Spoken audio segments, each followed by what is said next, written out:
Hello guys, welcome to my channel. Episode की शुरुआत जैसे होती है वो नंदिनी से कहता है कि तुमने मेरा पूरा खेल बर्बाद कर दिया, और कहता है कि रानी के खेल खेलने से पहले उसे अब कुछ करना होगा, और कहता है कि रजावत की दौलत पाने के लिए मैंने बहुत कुछ किया। नंदिनी कहती है कि तुमने मुझे धोखा दिया है। फिर जय उसे अपनी आवाज़ कम रखने के लिए कहता है। फिर वो उसे थप्पड़ मारने वाला होता है, इतने में पीछे से वीर आता है, उसका हाथ पकड़ लेता है और फिर उसे थप्पड़ मारता है। फिर रानी और राजेश्वरी ने भी उसे थप्पड़ मारा। फिर रानी कहती है कि नंदिनी दीदी अब आपकी बारी है। फिर वो भी उसे थप्पड़ मारती है और कहती है कि मैं तुमसे नफरत करती हूँ, मैं तुमसे बहुत प्यार करती थी, लेकिन तुमने मुझे धोखा दिया। फिर इंस्पेक्टर वहाँ पे आते हैं और जय को अपने साथ आने के लिए कहते हैं। जय पूछता है कि मेरा अपराध क्या है। इंस्पेक्टर कहते हैं कि आपने इस फैमिली के साथ धोखाधड़ी करी और आपने लड़की को धोखा दिया। फिर जय पूछता है कि आपके पास क्या सबूत है। रानी फिर उसे रिकॉर्डिंग दिखाती है, कहती है कि ये आपका कबूलनामा है।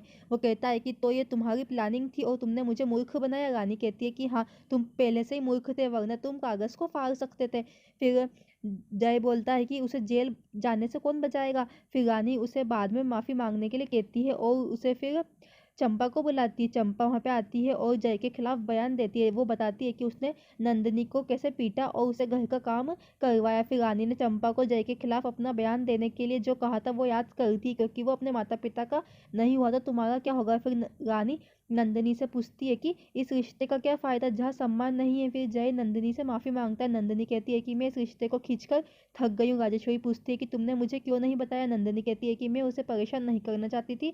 जय अपनी माँ से उसे बचाने के लिए कहता है। उसकी माँ कहती है कि मैं तुम्हारी ओर नहीं देखना चाहती। फिर वो नंदिनी और चंपा से उसे बचाने के लिए कहती। रानी कहती है कि अगर काले दिल वाला आदमी इतना साफ सुथरा चेहरा लेके जेल में जाएगा तो अच्छा नहीं लगेगा। जब वो विरोध करने की कोशिश करता है तो वो उसके चेहरे को काला कर देती है। इंस्पेक्टर उसे ले जाते हैं। राजेश्वरी ने रानी से जय सिंह पर विश्वास करने और उस पर भरोसा ना करने के लिए उससे माफ़ी मांगी। वो कहती है कि अब मेरी दो बेटियां हैं, नंदिनी और रानी। फिर वो उन दोनों को गले लगाती। नंदिनी कहती है कि मेरे भाइयों की अब शादी धूमधाम से होगी। रानी कहती है कि चलो हाथ मिलाते हैं और एक नई शुरुआत करते हैं। फिर रानी के पिता शादी में आते हैं और राजेश्वरी और राजमाता को बधाई देते हैं। वो पूछते हैं कि रानी कहाँ पे है। रानी आती है और उन्हें गले लगाती है। वीर भी वहाँ पे आता है और उनका आशीर्वाद लेता है।